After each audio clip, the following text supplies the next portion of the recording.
sim! Eu sou o professor Bairros e no tutorial de hoje nós vamos ver o chip que ninguém levou a sério, o nascimento do circuito integrado, parte 2. Professor, se Cube já fez o circuito integrado funcionar em 1958, por que a história não terminou ali? Porque uma coisa é fazer um protótipo funcionar na bancada, outra muito diferente é criar uma tecnologia capaz de fabricar milhares, milhões e depois bilhões de circuitos com confiabilidade. E é aqui que entram a Fairchild, Gene Horney, Robert Noyce e uma ideia essencial, o processo planar. A Fairchild Semiconductors nasceu de um grupo de jovens cientistas que saiu da empresa William Shockley. Entre eles estava Robert Noyce e Gene Horney. Diferente do protótipo artesanal de Cube, o caminho da Fairchild apontava para uma questão industrial: como fabricar dispositivos semicondutores em lote com repetibilidade, proteção e interconexão. Esse detalhe é fundamental. O circuito integrado moderno não depende apenas da ideia de colocar tudo no mesmo material. Ele depende de um processo de fabricação capaz de repetir essa ideia milhares de vezes. Gene Horney percebeu algo decisivo. Em vez de deixar as junções do transistor expostas, era possível protegê-las com uma camada de dióxido de silício. Essa camada funcionava como um isolante e proteção. O resultado era um transistor mais estável, com menor corrente de fuga e muito mais adequado para circuitos lógicos. O processo planar também criava uma superfície relativamente plana sobre o silício. E isso abriu uma possibilidade extraordinária: fazer contatos e interligações pelo lado de cima da pastilha. O chip moderno começa a aparecer quando o circuito deixa de ser um amontoado de peças ligadas por fios e passa a ser desenhado em camadas. Robert Noyce juntou as peças. Se o processo planar permitia proteger o silício com óxido, então esse óxido também poderia servir como base isolante para interligações metálicas. Em vez de fabricar vários transistores, cortá-los, encapsulá-los e depois religá-los numa placa, seria possível manter vários dispositivos no mesmo pedaço de silício e conectá-los com metal depositado sobre a superfície. Essa é uma diferença enorme em relação ao protótipo inicial de Cube. Cube mostrou que o circuito integrado podia funcionar. Noyce, usando o processo planar de Horney, apontou o caminho para o circuito integrado fabricável em grande escala.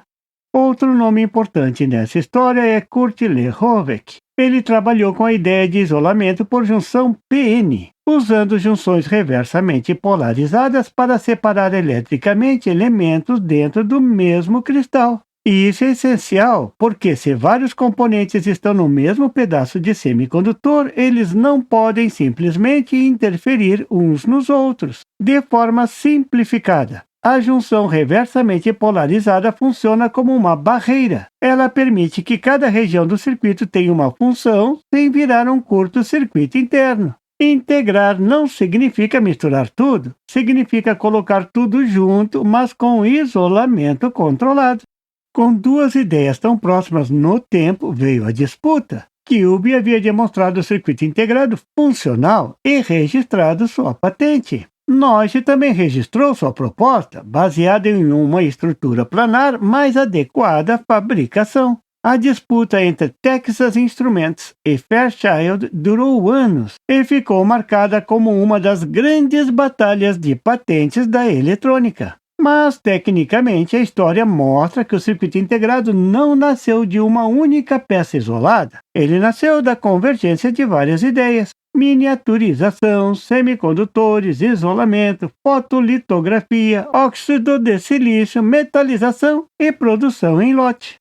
Depois que a tecnologia se tornou prática, o circuito integrado abriu caminho para uma avalanche de funções: portas lógicas, flip-flops, registradores, amplificadores, memórias e microprocessadores. O que antes ocupava placas inteiras passou a caber em um encapsulamento pequeno. Depois, o que ocupava vários CIs passou a caber dentro de um único chip. Essa evolução permitiu computadores pessoais, calculadoras, sistemas embarcados, satélites, GPS, celulares, internet e praticamente toda a eletrônica moderna. Então o chip não é só um componente. Ele é uma fábrica microscópica de circuitos. Perfeito! O chip é um circuito desenhado direto na matéria.